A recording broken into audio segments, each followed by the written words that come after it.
வணக்கம். நம்ம சிவன் கிச்சனில் கேப்சிகம் கிரேவி செய்ய போகிறோம். இப்போ எப்படின்னு பார்க்கலாம்.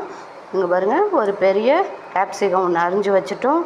இது கொத்தமல்லி, வெங்காயம், ஒரு வெங்காயம், கருவேப்பில்லை, ஒரு தக்காளி, தேங்காய் ஒரு சின்ன மூடி, சோம்பு, ஒரு 2 பல் பூண்டு, இஞ்சி. இப்போது இதில் கொஞ்சம் மஞ்சத்தூள் தேங்காயில் வச்சு நம்ம பேஸ்ட்டாக எடுத்துக்கலாம். இதை எப்படி செய்யலாம் பார்க்கலாம். இப்போது கேப்சிகம் கிரேவிக்கு நம்ம பட்டை கிராம்பு போட்டுக்கலாம். எண்ணெய் சூடாயிடுச்சு.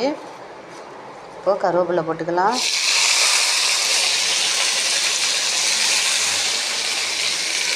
வெங்காயம் போட்டுட்டோம். வெங்காயம் நல்லா வதங்கட்டும்.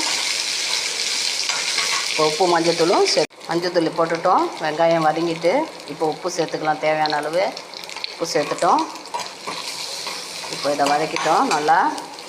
இப்போது கேப்சிகத்தை, தக்காளி எல்லாத்தையும் இதில் போட்டுடலாம். கேப்சிகம், கொத்தமல்லி எல்லாமே போட்டுட்டோம்.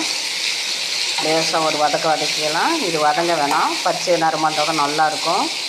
அதனால் அப்படியே என்ன செய்யலாம், நம்ம இப்போது அந்த தேங்காய், இஞ்சி பூண்டு அரைச்சி வச்சுருக்க பேஸ்ட்டை அதில் போட்டு சிம்மில் வச்சிடலாம். மிளகாத்தூள் போட்டு தண்ணி ஊற்றி மூடிடலாம். இப்போ மிளகாத்தூள் போட போகிறோம். கொஞ்சமாக மிளகாத்தூள் போட்டால் போதும். இப்போது எல்லாத்தையும் கலந்துடலாம். இது சிக்கன் கிரேவியை விட டேஸ்ட்டாக இருக்கும். தண்ணி நம்ம ஊற்றிடலாம். அதுக்கு இப்போ மூடி போட்டுடலாம். இதுமாதிரி செஞ்சு பாருங்கள். என் வீடியோவுக்கு சப்போர்ட் பண்ணுங்கள். வெந்த பிறகு நம்ம வீடியோ போடலாம். சூப்பரான கேப்சிகம் கிரேவி ரெடி ஆயிடுச்சு. என் வீடியோவுக்கு லைக் பண்ணுங்கள், சப்போர்ட் பண்ணுங்கள், சப்ஸ்கிரைப் பண்ணுங்கள். இப்போ நம்ம ஒரு பவுலுக்கு மாற்றிடலாம்.